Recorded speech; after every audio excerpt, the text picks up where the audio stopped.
Mais um vídeo sobre objeto digital de aprendizagem. Dessa vez nós vamos falar de um conceito que costuma se trabalhar lá no início das aulas de química, que é o conceito de estado da matéria. Eu sou Caio Faiati, seja muito bem-vindo a este espaço. Sou formado em Química e em Letras e aqui eu falo de temas que relacionam com a minha pesquisa de doutorado. A minha pesquisa é sobre Química, Literatura e Educação das Relações Étnico-Raciais. Para saber mais é só ver os vídeos que tem aqui no canal, mas hoje nós vamos falar sobre objeto digital de aprendizagem. Ou melhor, objeto virtual de aprendizagem. Essa confusão de nomenclatura também já falei em outro vídeo, vocês vão ver por aí. Mas antes que eu esqueça, eu gostaria de agradecer a todo mundo que está contribuindo para que esse canal se mantenha. Na descrição eu deixo para vocês o link do Apoia-se e também o Pix. E caso vocês queiram ser mais um colaborador do canal, é só seguir os passos que estão lá descritos. Beleza? Indo para o tema do vídeo, que hoje é estado da matéria, como já falei para vocês. E eu vou trabalhar mais uma vez com os simuladores do PhET. O PhET só de química tem 27 simuladores. Poderíamos aqui fazer milhares de vídeos, mas eu acho que por enquanto esse será o último vídeo da série. Ah, Caio, por que o último vídeo? Porque eu já gravei um monte. Se vocês quiserem mais, coloquem aí nos comentários que eu gravo mais. Porque chega uma hora que fica, né? Um pouco chato, um pouco maçante. E eu tenho várias ideias que eu queria mostrar pra vocês, gravar pra vocês. Inclusive, uma delas é uma série sobre racismo científico. Mas vamos lá, porque eu falo bastante, eu já tô indo já para um outro tema. Estamos, como vocês podem ver aí, na página do PhET, Química. E tem aqui o objeto virtual chamado, né, estado da matéria. Vamos clicar nele. Fiquem despreocupados porque na descrição eu vou deixar esse link para você cair direto no objeto virtual de aprendizagem e também vou deixar nesse, e como deixei nos outros, alguns artigos para que possa dar um direcionamento de como que a aula possa ser trabalhada, beleza? Então vamos apertar aqui play para que esse objeto virtual de aprendizagem comece a funcionar. Observem que aí nós temos 3 possibilidades de manuseio. A primeira delas se chama estados, a segunda mudanças de fase, a terceira se chama interação. Como eu sempre falo aqui, um objeto virtual de aprendizagem, ele não trabalha por si só. É preciso que ele esteja dentro de um contexto de aula, seja um contexto pré-aula, durante aula ou pós-aula. Um outro aspecto que também é importante, quando o professor vai escolher o seu objeto de aprendizagem, ele precisa ter em mente até onde ou até o que ele quer ensinar nas suas aulas. Perfeito? Tendo isso em vista, eu gostaria de fazer alguns apontamentos iniciais. Esse objeto de aprendizagem, como nós já vimos no primeiro vídeo da série que eu fiz, um objeto de aprendizagem ele pode ser categorizado de acordo com as suas características. E o Churchill, que foi aquele que eu me baseei, ele vai trazer 6 categorias. Não vou repetir essas categorias aqui. Se vocês querem saber mais, clica aqui nos cards depois que acabar esse vídeo, que lá eu vou explicar melhor essas categorias. Mas aqui nós vamos trabalhar com este objeto virtual de aprendizagem com aspectos de modelo conceitual, que é o nome dado por Churchill, tá, gente? Modelo conceitual. Por que disso? Porque esse objeto, ele vai tratar de aspectos atômicos, de aspectos moleculares, de aspectos submicroscópicos. Agora, estado da matéria, ele é muito importante não ficar só nesse nível. É importante que outros níveis sejam trabalhados. Principalmente, né, o nível macroscópico. Então, na sua aula, penso eu que seria interessante você incluir essas ideias.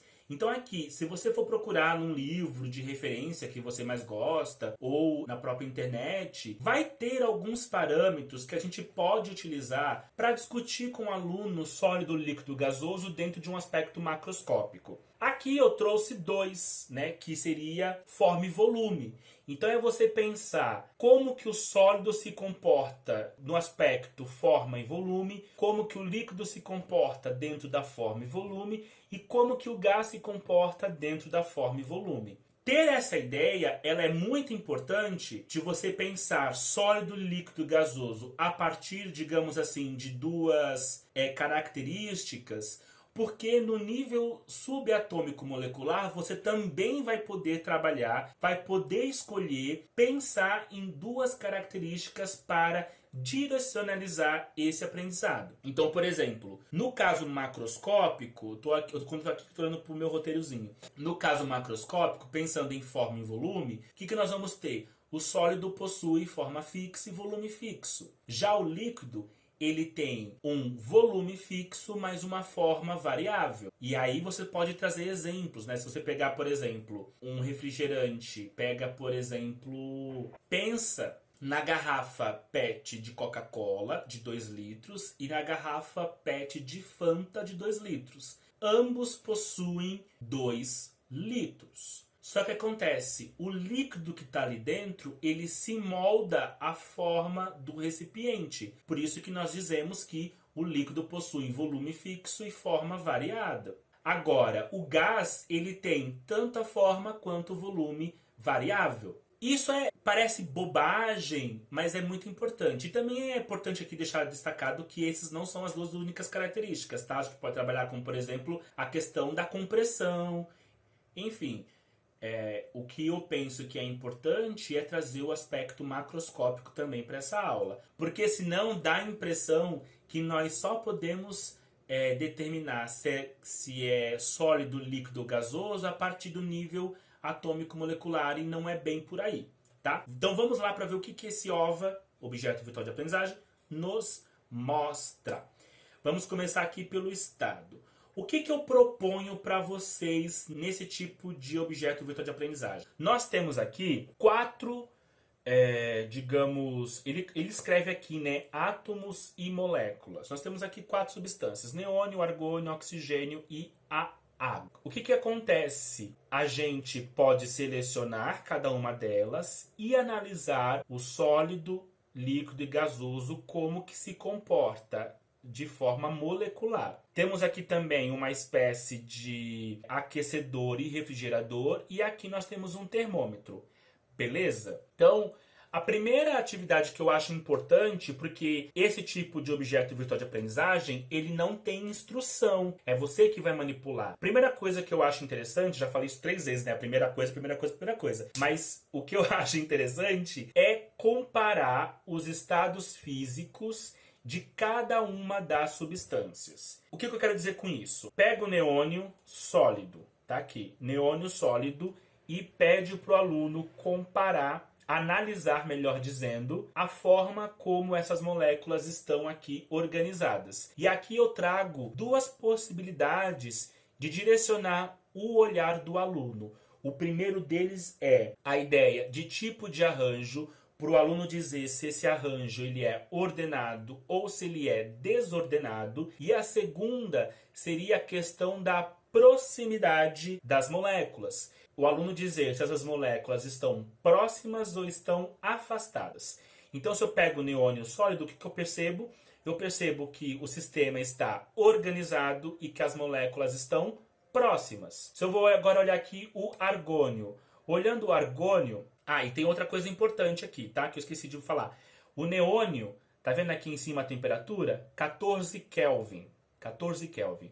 Quando eu vou para o argônio e está aqui no sólido, essa temperatura é maior, 43 Kelvin. Mas não vamos trabalhar com a temperatura ainda, só observe essa diferença. Dá para mudar para Celsius, tá? Se o aluno, se ficar melhor para vocês. Acredito que sim. Então, pensando aqui agora no argônio sólido, o que nós vemos também? Nós vemos um sistema ordenado com moléculas próximas. Agora vamos pegar o oxigênio. O que nós vemos aqui? O oxigênio. Sistema ordenado, moléculas próximas. Olha a água. Sistema ordenado, moléculas próximas. Vamos pensar uma coisa que é importante, né?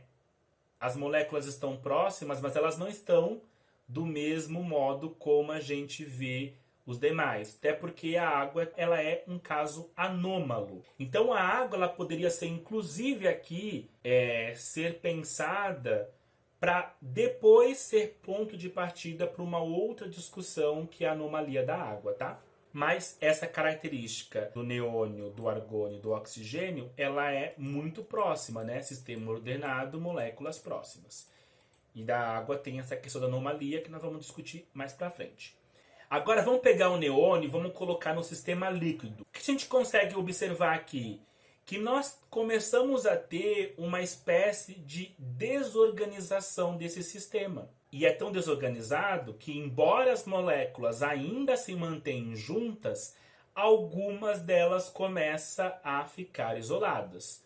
Agora vamos pegar o argônio no líquido. Observem que o sistema começa a se desorganizar. Aquela organização do sólido, olha como era bem organizado, começa a se desorganizar.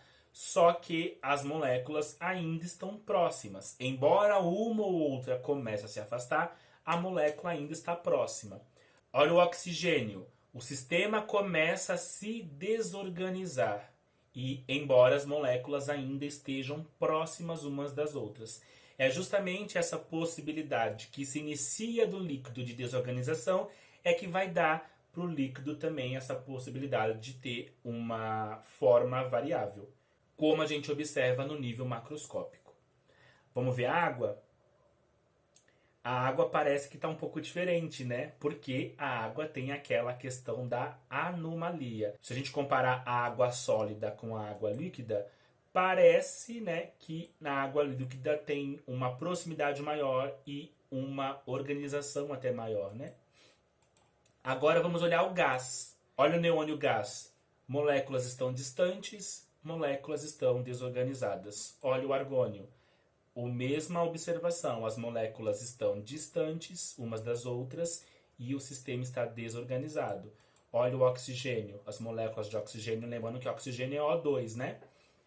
O sistema também está desorganizado e as moléculas estão ali ocupando todo esse volume, que é uma característica do gás, né? O gás tem volume variável. Se a gente aumentasse esse volume, o gás ocuparia o volume que a gente aumentou e as moléculas... Observem que quando eu digo molécula, é um O2 e o outro O2. Elas não estão mais unidas como elas estavam antes aqui no gasoso ou até mesmo aqui no líquido. Elas estão distantes. E a água gasosa, ela acaba se comportando da forma igual ao que a gente vê no neônio, no argônio e no oxigênio. Moléculas com um arranjo desorganizado e as moléculas estão distantes umas das outras.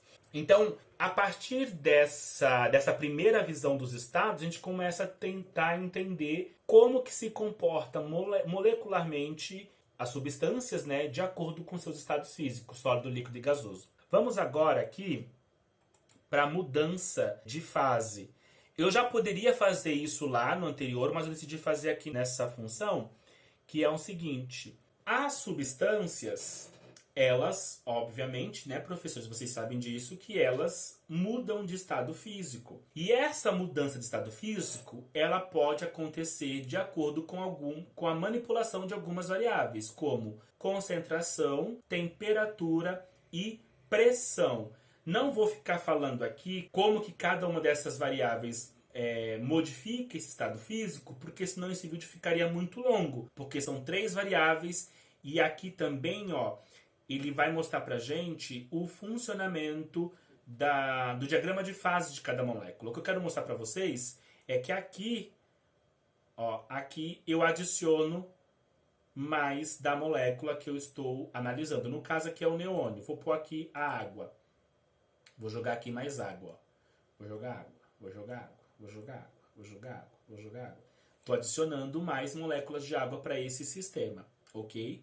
E obviamente aqui começa a se agitar, começa aqui a ter uma mudança aqui dentro desse recipiente, porque a concentração ela é um dos fatores que fazem modificar o estado físico da matéria nesse sistema aqui fechado, né? Deixa eu reiniciar. Vamos pensar agora, eu vou trabalhar só com neônio, tá, gente? Aqui, tá vendo onde tem esse dedo? Aqui eu mexo na pressão. Aqui eu mexo na pressão. Vou colocar bem perto pro sistema... Pum! Olha lá, pressionei tanto. E aí a pressão foi tão grande que aí já foi de sólido para gás e o negócio... inclusive aqui você consegue ver de ponto crítico, consegue ver se está sólido, se está líquido, se está gasoso, enfim.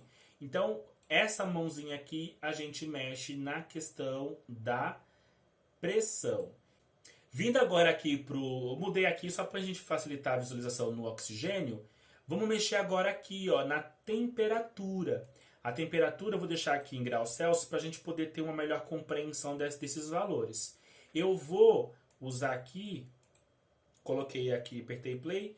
E agora aqui eu posso usar, ó, tá vendo aqui o foguinho? Estou aumentando a temperatura. Olha aqui o que vai acontecer aqui com o valor dessa temperatura. Ó. 205, menos 205, menos 190. Então eu estou adicionando calor. Essa temperatura está aumentando, né? Estamos falando do gás oxigênio. Então, obviamente, todo mundo aqui deve saber, né, que o oxigênio ele é um gás a temperatura ambiente. Então, para ele ser sólido, a temperatura tem que estar bem baixa, né? Então, olha aí como tá. E também a gente pode resfriar. E aí agora eu vou diminuir a temperatura. Observem aqui, gente, no diagrama de fases, o que está acontecendo. Ó. À medida que eu estou reduzindo a temperatura, agora ó, o diagrama de fases começa a mostrar que ele está antes do ponto crítico, está ali entre gás e líquido. Isso aqui, gente, é só para a gente ter uma noção, né, de como que a gente pode mobilizar essas variáveis. E aí, dependendo da sua aula, você vai pensar ali do modo como que você quer trabalhar, enfim, com os diagramas de fase. Como eu falei para vocês, já vou reforçar que um objeto de aprendizagem sempre tem que estar contextualizado com aquilo que se quer ensinar. Por isso que, como a gente vê, por exemplo, esse aspecto de interação, eu preciso saber antes o que eu quero ensinar para saber se eu mexo ou não com esse aspecto. Outra questão que acho que é importante, a gente trazer questões do contexto. Muitos dos objetos de aprendizagem aqui do FET, o que eles pecam, às vezes, ao meu ver, é trazer aspecto do contexto. Embora a gente consiga encontrar, dentro de outros repositórios, objetos virtuais de aprendizagem que vão trabalhar dentro desse aspecto contextual. Porque você imagina, beleza. Quando eu digo contextual, é o seguinte, gente. Beleza, eu sei que concentração, temperatura e pressão promove a mudança do estado físico. Tá, mas onde eu uso isso? Para que eu uso isso? Entende? Alguns objetos virtuais de aprendizagem, eles conseguem dar essa ampliação trazendo aspectos contextuais. Eu vou ficando por aqui, porque eu já tô... Gente, esse é o meu 4º vídeo que eu tô gravando, já tô ficando até um pouco rouco. Eu espero que eu tenha conseguido mostrar para vocês as potencialidades desse objeto de aprendizagem de estado da matéria. Se você gostou desse vídeo, não esquece de compartilhar, de curtir, mas também de comentar, porque eu gosto de bater um papo com vocês. E se você não é inscrito, por favor, se inscreva. Um forte abraço do Caio Fayad, nos vemos no próximo vídeo e tchau!